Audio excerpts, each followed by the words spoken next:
Good morning students, welcome once again in our class. Let's start today's topic, trends in the physical property.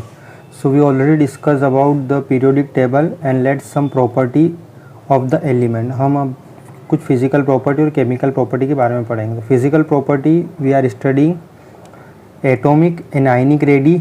Radii means radius, radius singular है और radii plural है. Okay. तो ionization enthalpy के बारे में पढ़ना है, electron gain enthalpy and then electron negativity.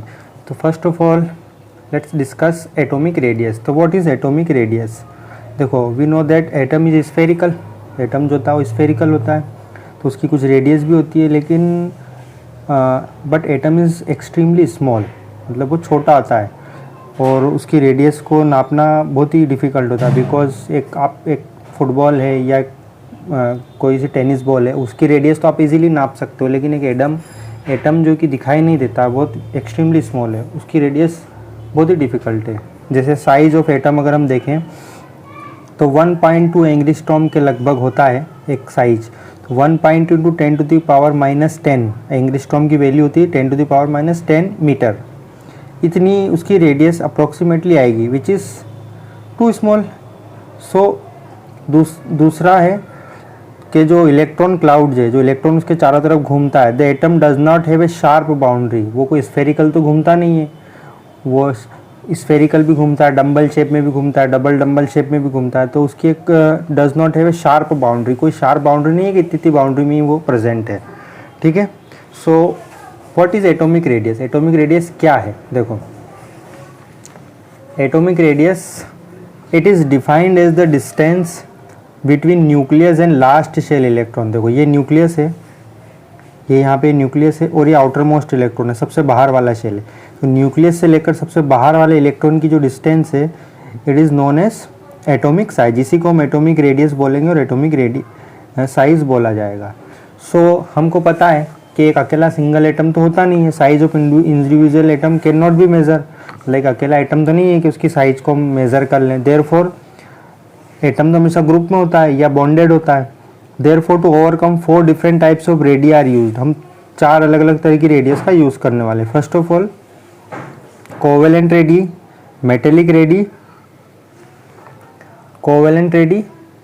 Ready, van der Waals radii and ionic radii. तो first let's discuss one by one all of this. First of all covalent radii. Covalent radius means for non metallic element. Non metal के लिए हम covalent radius का use करते हैं. Okay. तो non metal के लिए हम कोवेलेंट रेडियस का यूज़ करने वाले हैं फॉर नॉन मेटेलिक एलिमेंट. तो कैसे? तो size of atom of non metallic element is to measure the distance between atom. दो एटम के बीच की डिस्टेंस होगी when they are bound together by single bond. उनके बीच में जब एक सिंगल कोवेलेंट बॉन्ड प्रेजेंट होगा. नॉन मेटल में कोवेलेंट बॉन्ड होता है. सो हियर ये क्लोरीन है, ये क्लोरीन का एक ये मॉलिक्यूल है, ये क्लोरीन एटम है और ये दूसरा क्लोरीन एटम. इन दोनों के बीच में एक सिंगल कोवेलेंट बॉन्ड है. तो ये एक न्यूक्लियस है और दूसरा.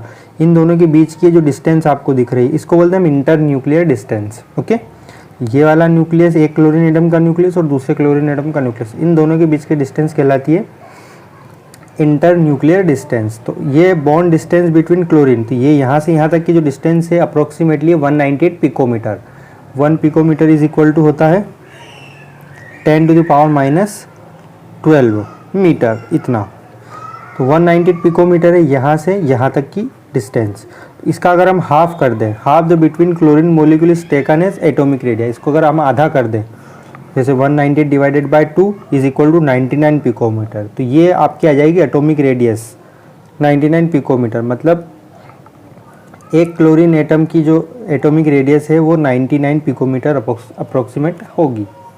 कोवेलेंट रेडियस को फाइंड आउट करने का formula is equal to covalent radii मैंने बताया, रेडी प्लूरल फॉर्म में उसका. Covalent radii is equal to bond length divided by 2. ठीक है. जो भी बॉन्ड लेंथ है ये यहाँ से यहाँ तक की जो डिस्टेंस, इसको हम बॉन्ड लेंथ बोलेंगे. नेक्स्ट है मेटेलिक रेडियस. मेटेलिक रेडियस भी सेम टू सेम है, बस यहाँ पे ये मेटल के लिए होगी. जैसे दो मेटल है, दो मेटल के एटम है, वो आपस में पास होते हैं इस तरह से. तो इनके ये दो एटम है, ये इस तरह से, इन दोनों के बीच की जो डिस्टेंस कहलाएगी इसका आधा internuclear separating the metal core in the metallic crystal, इन दोनों के बीच का हाफ मेटेलिक रेडियस होगा। सपोज एग्जांपल यहाँ पर आप देखो, the distance between two adjacent copper atom in the solid copper is 256, मतलब दो कॉपर के एटम है, उन दोनों के बीच की जो डिस्टेंस है 256 पिकोमीटर है, और इसका अगर हम हाफ कर दें 256 का तो 128 पिकोमीटर आएगा, मतलब एक कॉपर एटम की रेडियस अप्रोक्सीमेटली 128 पिकोमीटर होगी। So atomic radii both covalent and metallic radius. Okay, so अब हम देखें, सो हियर हम एटॉमिक रेडियस को both covalent and metallic radius दोनों को यहाँ पर कंसीडर करने वाले हैं। ओके, सो अब देखो, जनरली अगर हम बात करें एटॉमिक साइज की, atomic size generally decrease across a period, मतलब अगर आप पीरियड में चलते हैं लेफ्ट से राइट की तरफ, जो हमारी पीरियोडिक टेबल है, left to right atomic size छोटा होगा। देखो ये लिथियम है, लिथियम का साइज थोड़ा बड़ा है, उससे छोटा beryllium, then boron, carbon, nitrogen, oxygen and fluorine. मतलब अगर लेफ्ट से राइट की आप तरफ चलते हो, this is left side, this is right side, when you move from left to right then atomic size decrease, atomic size छोटा होगा। सी द साइज, देखो लिथियम का साइज है 158 पिकोमीटर, 111, 88 पिकोमीटर, 77, 70, 74 एंड 72, साइज छोटा हो रहा है। This is the second period element, ये सेकंड पीरियड के एलिमेंट है। उसी तरीके से आप थर्ड पीरियड के एलिमेंट देख सकते हो, atomic radius, sodium 186 picometre, magnesium 160 picometre, aluminium 143, silicon 117, मतलब साइज लेफ्ट से राइट की तरफ एटम का साइज छोटा होता है। ठीक है, अब एग्जाम में रीज़न पूछा जाएगा कि left in period left to right atomic size decreases why, ऐसा क्यों? तो आप देखो, सबसे पहले इसका इलेक्ट्रॉनिक कॉन्फ़िगरेशन आप देखो, सारे इसमें सेकंड पीरियड है, मतलब last electron enters in second shell, this is the 2, ये क्या है, नंबर ऑफ शेल है, ये ऑर्बिट का नंबर है, दूसरे ऑर्बिट में इलेक्ट्रॉन है, इसमें भी दूसरे ऑर्बिट में, इसमें भी दूसरे सेकंड ऑर्बिट, सारे सभी एटम में इलेक्ट्रॉन सेकंड ऑर्बिट में। सो रीज़न क्या है इसका? So reason is that the outer electrons are in the same valence shell, valence shell में है, आउटर इलेक्ट्रॉन कहाँ पे, सभी में वैलेंस शेल का नंबर सेम है, दूसरे शेल में दूसरे पीरियड में, तीसरे पीरियड में होगा, चौथे पीरियड में होगा। So the effective nuclear charge increase as the atomic number increase. आप देखोगे, देखो हियर एक इलेक्ट्रॉन बढ़ रहा है, एक इलेक्ट्रॉन बढ़ रहा है, मतलब एक प्रोटॉन भी बढ़ रहा है। यू कैन सी, हम देख सकते हैं इजीली, लिथियम मतलब एक इलेक्ट्रॉन बढ़ रहा है और एक प्रोटॉन बढ़ रहा है, मीन्स प्रोटॉन बढ़ रहा है मीन्स न्यूक्लियर का चार्ज बढ़ रहा है। यहाँ पर देखो ये 3 है, इधर 4, 5, 6, 7, 8, 9, मीन्स यहाँ पर 3 प्रोटॉन का चार्ज है, इधर 4 प्रोटॉन का चार्ज है, इधर 5, 6, 7, 8, 9। तो proton nuclear charge, effective nuclear charge increase as the atomic number increase, जैसे जैसे एटॉमिक नंबर बढ़ता है न्यूक्लियर चार्ज भी बढ़ता है, जिससे क्या होता है, increased attraction of electron to the nucleus. तो मतलब न्यूक्लियस और इलेक्ट्रॉन के बीच में अट्रैक्शन भी बढ़ेगा, जितने ज़्यादा प्रोटॉन और जितने ज़्यादा इलेक्ट्रॉन होंगे उनके बीच में अट्रैक्शन भी बढ़ेगा। जब अट्रैक्शन बढ़ेगा तो उनका साइज डिक्रीज हो जाएगा, then the size will be decreases. तो जनरली हम बोल सकते हैं कि from left to right atomic size decreases from left to right. Okay, atom का साइज लेफ्ट से राइट की तरफ डिक्रीज होता है, और इसके 2 रीज़न यहाँ पर दिए हुए हैं। ओके, नेक्स्ट अब हम बात करते हैं ग्रुप्स में। इन ग्रुप्स, सो ग्रुप्स में ऊपर से नीचे देखें हम, from top to bottom vertically अगर हम देखें ग्रुप में पीरियोडिक टेबल में, तो lithium, sodium, potassium, rubidium and caesium, मतलब ऊपर से नीचे जो है वो एटम का साइज बड़ा होता जाता है। एटम बड़ा होगा, 152 पिकोमीटर, 186 पिकोमीटर, देखो ये 152 छोटा है, फिर 186 सोडियम का थोड़ा बड़ा है, देन 231 थोड़ा और बड़ा है, then 244 increase in size, 262 increase in size. देखो लिथियम में 2 शेल है और सोडियम में 3 शेल है, मतलब 2 शेल होंगे तो डिस्टेंस कम होगी, 3 शेल होंगे तो न्यूक्लियस और इलेक्ट्रॉन के बीच की डिस्टेंस ज़्यादा होगी। ठीक है, सो इसका रीज़न क्या है, ऊपर से नीचे from top to bottom size increase होने का। देखो the principal quantum number increase, principal quantum number increase होता है, मतलब शेल नंबर इंक्रीज होगा। The valence electron are farther away from the nucleus, मतलब वैलेंस इलेक्ट्रॉन जो है न्यूक्लियस से दूर होता जाता है। ओके, तो वैलेंस इलेक्ट्रॉन जो है further away from the nucleus, मतलब न्यूक्लियस से जो आउटर मोस्ट वैलेंस इलेक्ट्रॉन है वो दूर होता जाएगा, जिसकी वजह से size of the atom is increased from top to bottom in groups. This happen because the inner energy levels are filled with electrons which serves to shield the outer electron from pull of the nucleus. देखो atom का size ऊपर से नीचे from top to bottom बढ़ने का एक और reason है which is shielding effect. Shielding effect क्या होता है इसको हम पहले समझ लेते हैं. What is shielding effect? Okay, see this is the shielding effect और we also call it is screening effect. हम इसको शील्डिंग इफेक्ट भी बोलते हैं और स्क्रीनिंग इफेक्ट भी बोलते हैं. सो सी दिस इज न्यूक्लियस. तो देखो न्यूक्लियस, ये न्यूक्लियस है, इसके यहाँ पे पॉजिटिव चार्ज और इलेक्ट्रॉन नेगेटिव. तो न्यूक्लियस और इलेक्ट्रॉन के बीच में अट्रैक्शन होता है, तो ये न्यूक्लियस इन सभी इलेक्ट्रॉन को अट्रैक्ट कर रहा है अपनी तरफ. और इलेक्ट्रॉन, ये जो इलेक्ट्रॉन जैसे ये इलेक्ट्रॉन और इसके पास वाला, इनमें रिपल्शन होता है क्योंकि negative charge repel each other. तो ये सेम शेल में जो इलेक्ट्रॉन है रिपल्शन होगा बिटवीन सेम शेल. इस शेल और इस शेल, इन दोनों के बीच में इलेक्ट्रॉन में रिपल्शन. इसके अलावा ये एक शेल है और ये दूसरा शेल है, इन दोनों के बीच में भी रिपल्शन है बिकॉज यहाँ पे नेगेटिव चार्ज. ओके, तो न्यूक्लियस और इलेक्ट्रॉन के बीच में तो अट्रैक्शन है बट इलेक्ट्रॉन के बीच में रिपल्शन है. ओके, सो अब देखो होगा क्या. Due to the presence of electron in the inner shell, the electron in the outer shell will not experience the full positive charge on the nucleus but will be lower due to the partial screening of the positive charge. अब देखो ये positive charge और ये सबसे बाहर वाला electron है, मतलब यहाँ से यहाँ तक की डिस्टेंस को ही हम एटॉमिक साइज बोलते हैं.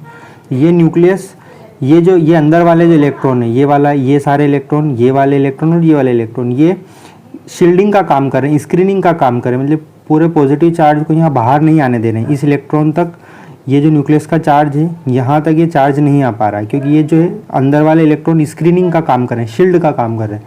जैसे कोई शील्ड होती है ना, हमको प्रोटेक्ट करती है किसी चीज़ से, तो उसी तरीके से ये शील्ड है. ये पॉजिटिव चार्ज को नहीं आने दे. जैसे ओजोन लेयर होती है वो एक शील्ड है हमारे लिए जिससे कि हार्मफुल अल्ट्रावायलेट रे नहीं आ पाती. उसी तरीके से न्यूक्लियस का पॉजिटिव चार्ज यहाँ बाहर नहीं आ पा रहा पूरे तरीके से because of this inner core of electrons. Okay, this is known as screening effect. इसकी वजह से पूरा जो पॉजिटिव चार्ज है वो इस इलेक्ट्रॉन के ऊपर नहीं रख पा रहा है, पॉजिटिव चार्ज नहीं लग पा रहा है. देन ये इलेक्ट्रॉन इसकी तरफ अट्रैक्ट कम हो रहा है, तो साइज बढ़ रहा है. Okay, shielding effect. Then shielding effect की वजह से इलेक्ट्रॉन का पॉजिटिव चार्ज कम हो जाएगा. पॉजिटिव चार्ज कम होने की वजह से न्यूक्लियस और इलेक्ट्रॉन के बीच में अट्रैक्शन कम होगा. देन अट्रैक्शन कम होने की वजह से उसका साइज इंक्रीज होता जाएगा because of shielding effect. And the positive charge explain by the electron from the nucleus is known as effective nucleus charge. तो जितना इसका चार्ज है ओरिजिनल, उससे थोड़ा कम चार्ज यहाँ पे एक्सपीरियंस हो रहा है जिसको हम बोलते हैं effective nuclear charge. So this is again the reason for increasing the atomic size in groups from top to bottom. This is known as the shielding और screening effect. So screening effect depend करता है किसके ऊपर? Decrease in the force of attraction by nucleus due to repulsion by inner electron is called shielding effect. देखो s orbital जो होता है, s orbital का शील्डिंग इफेक्ट सबसे स्ट्रॉन्ग होता है, ये सबसे ज़्यादा शील्ड करेगा न्यूक्लियर चार्ज को. Then p orbital, then d orbital and then f. Okay, s shell, p shell, d या एफ, इस तरह से भी बोल सकते हो सब शेल. अगर एस इलेक्ट्रॉन में एस वाले शेल में, एस सब शेल में इलेक्ट्रॉन प्रेजेंट है तो चार्ज को सबसे अच्छे से शील्ड करेंगे, बाहर नहीं जाने देंगे. पी में तो कम, थोड़ा डी में कम, और एफ का सबसे वीक शील्डिंग इफेक्ट होगा. Okay, so this is again the reason of decrease in atomic size from top to bottom. Next, what is van der Waals radius? This is another terms. It is defined as 1/2 of the distance between the nuclei of two identical non-bonded isolated atom. ये दो atom के बीच की distance होगी जब वो non bonded होंगे, isolated मतलब अलग होंगे, उनके बीच में कोई बॉन्ड प्रेजेंट नहीं होगा. समझ में आ रहा? पहले हमने कोवेलेंट वाले में देखा था, वहाँ बॉन्ड प्रेजेंट था, लेकिन van der Waals radius there is no bond between two atoms. तो two adjacent atom, identical atom belonging to neighbouring molecule of an element in the solid state. Solid state में वो हो सकते हैं. देखो see this is two atom और another atom, ये दोनों हैं, ये दोनों एक दूसरे से थोड़ी दूरी पर हैं, ये बॉन्ड नहीं है इनके बीच में. तो इस न्यूक्लियस और इस न्यूक्लियस के बीच की जो डिस्टेंस आपको दिख रही है, इसी का हम हाफ कर दें तो वो कहलाएगी आपकी van der Waals radius. Non bonded condition में जब दो एटम की हम रेडियस को मेज़र करेंगे तो वॉन डेर वाल रेडियस कहलाएगी। सी ये एटम के बीच में है, ये मॉलिक्यूल है, ये एक मॉलिक्यूल ये है और दूसरा मॉलिक्यूल है। Suppose this is hydrogen molecule H2 and this is H2। ये एक मॉलिक्यूल है, ये पूरा एक मॉलिक्यूल है और एक पूरा एक ये मॉलिक्यूल है। इन इसके बीच में और इसके इस सी दिस न्यूक्लियस और दिस न्यूक्लियस, इन दोनों के बीच की जो न्यूक्लियस है इसका हम हाफ करें तो ये वॉन डेर वाल रेडियस कहलाएगी। बिकॉज ये मॉलिक्यूल और ये मॉलिक्यूल आपस में बॉन्डेड नहीं है, ठीक है। बॉन्ड इस एटम और एटम के बीच में, मॉलिक्यूल के बीच में बॉन्ड नहीं है, ठीक है, दो मॉलिक्यूल के बीच में नहीं है। तो नॉन बॉन्डेड कंडीशन में जब हम रेडियस को मेज़र करेंगे तो it is known as van der Waals radius. Next ionic radius. What is ionic radius? Ionic radius क्या होती है? सो देखो, for ionic radius, for ionic compound के लिए हम इसको मेज़र करते हैं। तो आयनिक कंपाउंड मीन्स एक कैटायन होगा, एक एनायन होगा, एक पॉजिटिव चार्ज वाला होगा, एक नेगेटिव चार्ज वाला होगा। तो सी this is the cation is smaller than anion. Cation छोटा होता है और एनायन बड़ा होता है। कैटायन मतलब पॉजिटिव चार्ज वाला और एनायन मतलब नेगेटिव चार्ज वाला आइटम, ठीक है। सो दिस इज, अब ये एक एटम है, ये कैटायन है, ये एनायन है ना। जैसे NaCl है, सपोज एग्जांपल हम ले लें NaCl, Na के ऊपर प्लस का चार्ज है, क्लोरीन के ऊपर माइनस का चार्ज है। तो ये दोनों एटम जब पास होते हैं तो ये न्यूक्लियस है और ये न्यूक्लियस है, कैटायन का न्यूक्लियस और एनायन का न्यूक्लियस। इन दोनों के बीच की जो डिस्टेंस है इसका हम हाफ आधा कर दें तो इसको हम बोलेंगे, ये देखो ये वाला कैटायन है तो इसकी आधी डिस्टेंस ये यहाँ से यहाँ तक की रेडियस ऑफ कैटायन, और ये एनायन वाला है, ये एनायन है यहाँ से ये, तो एनायन की हाफ डिस्टेंस जो कहलाएगी रेडियस ऑफ एनायन। ओके, तो ये आयनिक कंपाउंड के लिए हम इसको मेज़र करते हैं। तो ये कैटायन और एनायन के बीच की जो डिस्टेंस है इसको बोलेंगे इंटर न्यूक्लियर डिस्टेंस, और इसका हाफ कहलाएगा रेडियस ऑफ कैटायन एंड आधा कहलाएगा radius of anion. Okay, then next comparison of the ionic radii with corresponding atomic radius. अब हम दो रेडियस को आपस में कंपेयर करेंगे। रेडियस ऑफ पेरेंट एटम मतलब जिसके ऊपर कोई चार्ज नहीं है, एंड रेडियस ऑफ कैटायन। तो पेरेंट एटम और उससे बना जो कैटायन है उन दोनों की रेडियस को कंपेयर करते हैं। तो रेडियस ऑफ पेरेंट एटम है, जो पेरेंट है जिससे कैटायन बना है उसकी साइज ग्रेटर होगी एज कंपेयर टू कैटायन। देखो सोडियम है, this is sodium without charge, 1s2 2s2 2p6 and 3s1। तो ये एक इलेक्ट्रॉन लूज करेगा तो यहाँ पर बन जाएगा Na+। तो 1s2 2s2 2p6, ये इसका 10 इलेक्ट्रॉन होंगे, 10 इलेक्ट्रॉन का कॉन्फ़िगरेशन ये होगा।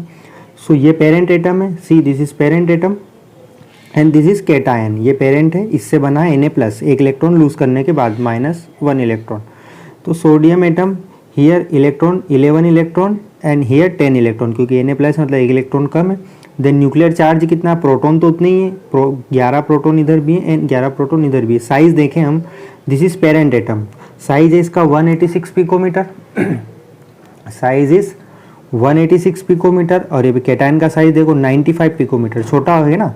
तो parent atom is greater in size as compare to the radius of the cation. Reason, इसका रीजन क्या है कि पेरेंट एटम बड़ा है और कैटायन छोटा क्यों है? इसका रीजन देखो, रीजन है because cation has fever electron while it's nuclear charge remain the same. इसके पास इलेक्ट्रॉन कम है लेकिन न्यूक्लियर का चार्ज उतना ही है। इलेक्ट्रॉन एक कम हो गया है लेकिन न्यूक्लियर का चार्ज उतनी, पॉजिटिव चार्ज तो उतना ही लग रहा है। Decrease in the number of shell, दूसरा रीजन क्या देखो, यहाँ पर कितने शेल है, 3s1 है, यहाँ पर 3 शेल है, मतलब ये तीसरा है ना, यहाँ पे 3 शेल है और यहाँ पर 2 शेल है। शेल नंबर भी कम हो गया जिसकी वजह से इसका साइज भी कम हो गया। तो इसके 2 रीजन है, न्यूक्लियर चार्ज तो सेम है but in decrease in the number of shell. Okay, तो ये था कैटायन का। Now let's talk about radius of anion. So this is the radius of parent atom and radius of anion. तो radius of anion is greater than parent atom। जो parent atom होगा वो छोटा होगा और anion का size थोड़ा बड़ा होगा। ठीक है, तो anion कैसे बनता है? Bye accepting electron. C this is chlorine atom, इसके पास इसका इलेक्ट्रॉनिक कॉन्फ़िगरेशन, इसमें 17 इलेक्ट्रॉन होते हैं, 1s2 2s2 2p6 3s2 and then 3p6। तो एक इलेक्ट्रॉन यहाँ पे ऐड होगा, then it is converted into Cl-, यहाँ पे 3p5 था, देन इट इज़ 3p6 हो जाएगा ये। ओके, सो अब हम कंपैरिजन करते हैं। This is parent atom, this is anion. Okay, तो हियर 17 इलेक्ट्रॉन देखो यहाँ पर 17 इलेक्ट्रॉन है, इधर 18 इलेक्ट्रॉन, एक इलेक्ट्रॉन बढ़ गया ना। इधर न्यूक्लियर चार्ज 17, इधर न्यूक्लियर चार्ज 17, इसका साइज देखो 99 पिकोमीटर और एनायन का साइज 181 पिकोमीटर, मतलब radius of anion is greater than radius of parent atom. What is the reason of this, इसका रीजन क्या है? So reason of this you can see this, the size of anion will be larger than that of the parent atom because the addition of one or more electron would result in the increased repulsion। जब electron बढ़ेंगे तो repulsion भी बढ़ेगा, repulsion बढ़ेगा तो size बढ़ेगा, ठीक है।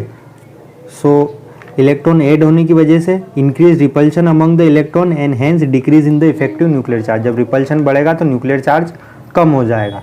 This is the reason of size of radius of anion is greater than radius of parent atom. Parent atom से एनायन का साइज थोड़ा बड़ा होता है। Okay, so this is the atomic size, all of about the atomic size, and next session we will discuss about the isoelectronic species, then ionization, enthalpy।